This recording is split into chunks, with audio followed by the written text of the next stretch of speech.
நான் கேட்க வேண்டிய பாட்டு, நான் கேட்கணும், மக்களை கேட்க வைக்கணும்னு நினைக்கிற பாட்டு இப்படின்னு சொல்லி அது ஒவ்வொரு வெற்றியும் ஒவ்வொரு தோல்வியும் உங்களுக்கு கொடுக்குற ஒரு ஃபார்முலா. நீ என்னமா எழுதினாலும் அது கவிதையா மாற வாய்ப்பு இருக்கு. அது நல்ல கவிதையா கெட்ட கவிதையாங்கிறது தான் மேட்டர். எனக்கு வந்து எப்பயுமே நான் பாட்டை பத்தி யோசிப்பேன். இப்போ நான் பைக்ல போகும்போதும் சரி, கார்ல போகும்போது சொல்லி என் மாமனார் கூட சொல்லுவார், மோகன் ஏதோ யோசிச்சுட்டு போறாருன்னு நினைக்கிறேன், வண்டி ஸ்லோவா. நான் இல்லைன்னு மறுப்பேன். ஆனா சில நேரம் தவிர்க்க முடியாது, அப்படி வரும். ஆனா ராஜா சார் தான் சொல்லுவாரு, அந்த ஒரு அவர் சொல்லுவாரு, நான் அதுக்குள்ளேயே கூடு கட்டி வாழ்ந்தேன் அப்படின்னு சொல்லுவார். அப்படி நம்ம இருக்கும்போது தான் ஏதாவது உருப்படியா ஏதாவது ஒன்று பண்ண முடியும். இல்லைன்னு வைங்களேன், திடீர்னு பார்த்தீங்கன்னா ஒரு ஓப்பனிங் சாங்னு வரும், திடீர்னு பார்த்தீங்கன்னா ஒரு தலைவா அம்மா சாங்கும்பாங்க, திடீர்னு அப்படியே பார்த்தீங்கன்னா ஒரு ஐட்டம் சாங்னு சொல்லுவாங்க. நீங்க இந்த மூணு கேட்டகரி. ஆழி சூழ்ந்த அதுல பாட்டு பார்த்தீங்கன்னா அது 3வது வெர்ஷன். அதாவது 3வது வெர்ஷன் மீன்ஸ் டியூனாவே நான் 2 இது பாட்டு எழுதி 2க்குமே ரொம்ப பிடிச்சிருச்சு இயக்குனருக்கு. இப்போ உங்க பாடல்களே பாத்தீங்க அப்படின்னா அந்த மெட்டுக்கு கரெக்டா வந்து எழுதணும் அப்படின்னு வந்து நீங்க சொல்லுவீங்க.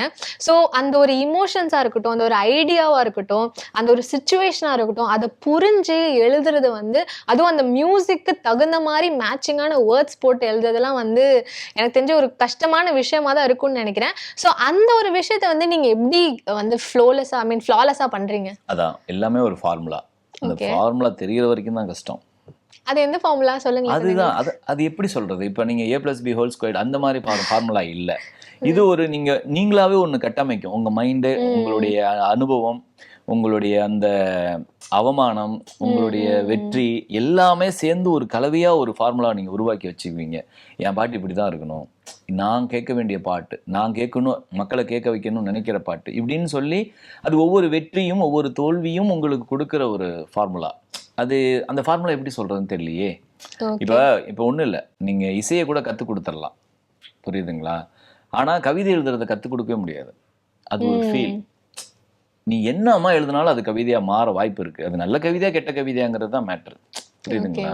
அதனால இது வந்து என்னன்னா, இந்த ஃபார்முலாக்குள்ள நம்ம எப்போ வரப்போறோம்னா, அது அடிப்படை இல்ல சில பேருக்கு அடிப்படாமையே கூட தெரியும். அடிபடணும்னு அவசியம் இல்லை.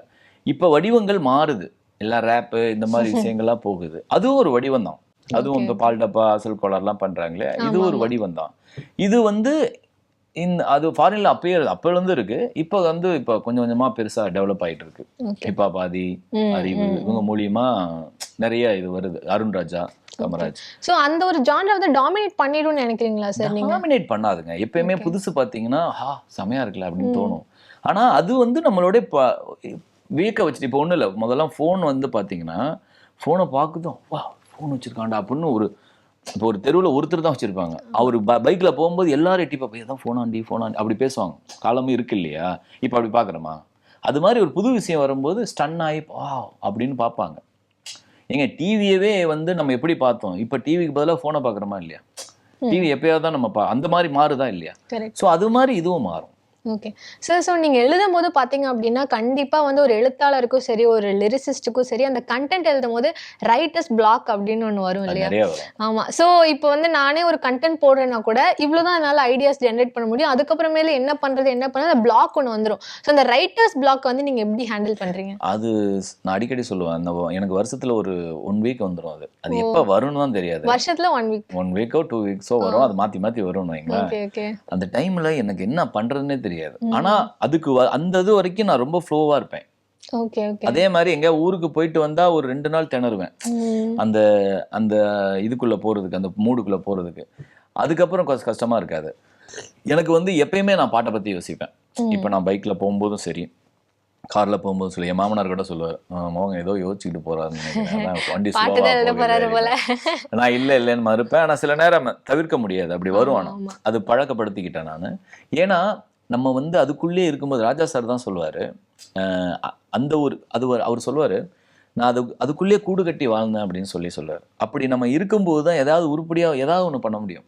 இல்லைன்னு வைங்களேன், திடீர்னு பார்த்தீங்கன்னா ஒரு ஓப்பனிங் சாங்னு வரும், திடீர்னு பார்த்தீங்கன்னா ஒரு தலைவா அம்மா சாங்கும்பாங்க, திடீர்னு அப்படியே பார்த்தீங்கன்னா ஒரு ஐட்டம் சாங்னு சொல்லுவாங்க. நீங்க இந்த மூணு கேட்டகரி. நான் சொல்றது சிம்பிளா சொல்றேன். இதுக்கெல்லாம் மாறணும் அப்படின்னா இந்த ஒரு தேடல், இந்த ஒரு அர்ப்பணிப்பு இருந்தாதான் நடக்கும். நீங்க பாட்டுக்கு அடிக்கடி லாக் ஆகிக்குது அப்படின்னீங்கன்னா எப்பயாவது நடக்கலாம், தப்பு கிடையாது, அது ஆகணும்.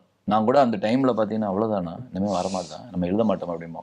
ஆனா அந்த 2 வாரமோ இல்லை 1 வாரமோ கழிச்சு அப்படியே வேற லெவல் புதுசா எனக்கு தோணும். ஓகே ஓகே அது ஒரு ரொம்ப நல்லதும் கூட. ஆனா அது அடிக்கடி நடந்தா ரொம்ப கெட்டது. ஓகே அப்படி கரெக்ட். சொல்றேன். ஓகே. ஸோ இப்போ வந்து நீங்க சொன்னீங்க நான் போயிட்டு இருக்கும்போது யோசிப்பேன் அந்த மாதிரிலாம். ஸோ இப்போ டேரக்டர்ஸும் பார்த்தீங்கன்னா ஏதாவது ஒரு ரைட்டர்ஸும் கூட கதை எழுதணும் அப்படின்னா டிராவல் பண்ணுவாங்களாம். டிராவல் பண்ணி பல விஷயங்கள் அப்சர்வ் பண்ணி அந்த ஒரு ஃப்ளோலேயே அவங்களுக்கு வந்து அந்த கதை ஏற்பட்டுரும் அப்படின்னு சொல்லுவாங்க. ஸோ உங்களுக்கு வந்து ஏதாவது ஒரு இன்சிடென்ட் ஏற்பட்டிருக்கா? இந்த டைம்ல இந்த லிரிக்ஸ் வந்து எனக்கு ஞாபகம் வந்தது, இப்படி போட்டேன் ஹிட் ஆயிடுச்சு அப்படின்னு சொல்லிட்டு. அது வந்து நிறைய இருக்கு, நிறைய சம்பவம் இருக்கு. இந்த சிவப்பு மஞ்சள் பச்சையில ஆழி சூழ்ந்த அதுல பாட்டு பாத்தீங்கன்னா அது 3வது வெர்ஷன். அது அதாவது 3வது வெர்ஷன் மீன்ஸ் டியூனாவே நான் 2 இது பாட்டு எழுதி 2க்குமே ரொம்ப பிடிச்சிருச்சு இயக்குனருக்கு. பூ சசி சார் எழுதுனாங்க. அப்ப இந்த பாட்டுக்கு வந்து 3வது ஆப்ஷன் போது நான் அவர்கிட்ட நோண்டி சார் உங்களுக்கு என்ன சார் வேணும், அக்கா தம்பி அக்கா பாட்டுங்கிறீங்க, தம்பி பாட்டுங்கிறீங்க, அக்கா தம்பி பாட்டுங்கிறீங்க, இது இல்லை சார் தெளிவா சொல்லுங்க சார்னு அவர் இப்படி உட்கார வச்சுட்டேன். அப்போ ஒரு 1/2 அன் ஹவருக்கு அப்புறம் அவர் வேற ஒரு ஒர்க்கில் இருந்தார். சரி சார் உங்கள் ஒர்க்கை முடிச்சுட்டு எனக்கு சொல்லுங்க அப்படின்னு எந்திரிக்கும் போது சொன்னார், மோகன் அதீத தம்பியோட பாசம் வச்சிருக்கான் தம்பி, ஆனால் அதீதமாக வச்சிருக்கான். அவன் பார்வையில் ஒரு பாட்டு இருந்தா எப்படி இருக்கும்போது தான் இவன் தந்தை பாதி அண்ணன் மீதி தம்பி என்ற நிலையை கடந்து போனானே அப்படிங்கிற ஒரு இடம் இருக்கு இல்லைங்களா. அதெல்லாம் நீங்க குரோம்பேட்டை அந்த பிரிட்ஜில் ஏறி இறங்கும் போது இந்த பல்லு ஃபுல்லா முடிச்சிட்டேன். உடனே கால் பண்றேன், சார் இப்படி ஒரு பல்லு மோகன் இதுதான் நம்ம படம் அப்படியே ஃபாலோ பண்ணுங்க அப்படின்னு. அடுத்த நாளே வந்து பாட்டு முடிச்சிட்டோம். அது அந்த டிராவல் வந்து அந்த ஹெல்ப் பண்ணும் நிறைய. அது ஆனா அதுக்காக நான் டிராவல் பண்ணாதான் பாட்டு எழுதும் அப்படின்னா அதுவும் தப்பு ஆயிடும். எப்படி எந்த ஒரு டைம்ல எங்கேயாவது லாக் ஆயிருப்பேன். நானே பாத்தீங்கன்னா சென்னைக்கு மிக அருகில் தான் இருக்கேன், கேளம்பாக்கம். ஸோ டெய்லியும் டிராவல் தான். ஸோ அதனால எனக்கு இந்த டிராவலும் நமக்கு பழக்கப்படுத்துறதுனால எது டிராவல் எது என் வாழ்க்கை அப்படிங்கிறது டெய்லியும் பண்றதுனால எனக்கு அது புதுசா தெரியல. ஆனா டிராவல் எனக்கு நிறைய ஹெல்ப் பண்ணிருக்கு.